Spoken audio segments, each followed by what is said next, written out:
ঘড়ি ছাড়াই সাহাবারা কিভাবে জানতেন কখন আজান দিতে হবে? সূর্য ঘড়ি কি এখনো এই যুগে আছে? এটা জানতে ভিডিওটি শেষ পর্যন্ত দেখুন। আজ আমরা নামাজের সময় বুঝতে মোবাইলের অ্যাপ, ডিজিটাল ঘড়ি, লাউড স্পিকার আজান শুনে উঠে পড়ি।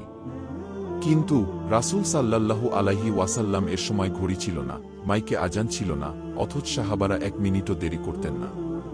তারা কিভাবে জানতেন কখন আজান দিতে হবে? এই কাহিনী শুনলে তুমি অবাক হয়ে যাবে। সেই সময় ছিল যখন আকাশ ছিল তাদের ক্যালেন্ডার, সূর্য ছিল তাদের ঘড়ি, আর ছায়া ছিল তাদের টাইমার। সাহাবারা নামাজের সময় নির্ধারণ করতেন একেবারে নিখুঁতভাবে, শুধুমাত্র প্রকৃতি দেখে। পুরানো যুগে সাহাবীরা নামাজের সময় জানতেন এক অদ্ভুত জিনিসের মাধ্যমে। এর নাম বাংলায় যাকে বলা যায় সূর্যঘড়ি। এটি ছিল একটি সোজা লাঠি যা মাটিতে গেঁথে রাখা হতো। সূর্যের আলোতে সেই লাঠির ছায়া ছোট বড় হতো, আর সেই ছায়া দেখেই তারা বুঝে যেত কোনো সময় হয়েছে। নামাজের সময় কিভাবে বুঝত? চলুন আমরা জেনে নেই। ফজরের সময় কিভাবে বুঝত? তারা রাতের আকাশে তাকাত। যখন পূর্ব আকাশে একটি সরু সাদা রেখা অনুভব করত, যেটি আড়াআড়ি ছড়িয়ে পড়ে, তারা বুঝত এখনই ফজরের আজান। জুহর ও আসর। মসজিদের পাশে তারা একটি লাঠি মাটিতে গেড়ে রাখত। সূর্য যখন মাথার উপরে উঠত, ছায়া সবচেয়ে ছোট হতো।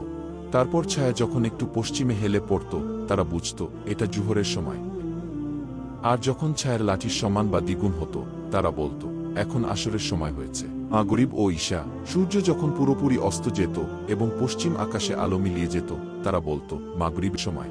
এরপর যখন সেই লাল আভা মুছে যেত, তারা বুঝত এখন ঈশার সময়।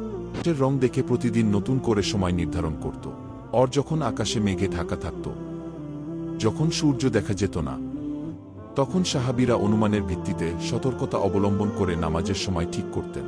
তারা ছিলেন জ্ঞানী, তারা জ্যোতির্বিদ্যা ব্যবহার করতেন নামাজের সময় নির্ধারণে। আজ আমাদের কাছে আধুনিক ঘড়ি আছে, মোবাইল অ্যাপ আছে, ক্যালেন্ডার আছে, কিন্তু দুঃখের বিষয় আমরা নামাজে দেরি করি। ভাই ও বোনেরা, আজ থেকে সময়মতো নামাজ পড়ি। আজ থেকে নিজের হৃদয়ে একটি আজানের ঘড়িকে বানিয়ে নিই, কারণ কে জানে আর একটা আজান হয়তো আমাদের জীবনের শেষ ডাক হতে পারে। সূর্য ঘড়ি কি এখনো এই যুগে আছে? এই সূর্য ঘড়ি আজও মক্কা জাদুঘরে রাখা হয়েছে। সেটা দেখলে আপনার সাহাবাদের কথা মনে পড়ে যাবে আর চোখে পানি এসে পড়বে। আল্লাহ আমাদের সবাইকে নেয়ার তৌফিক দান করুন।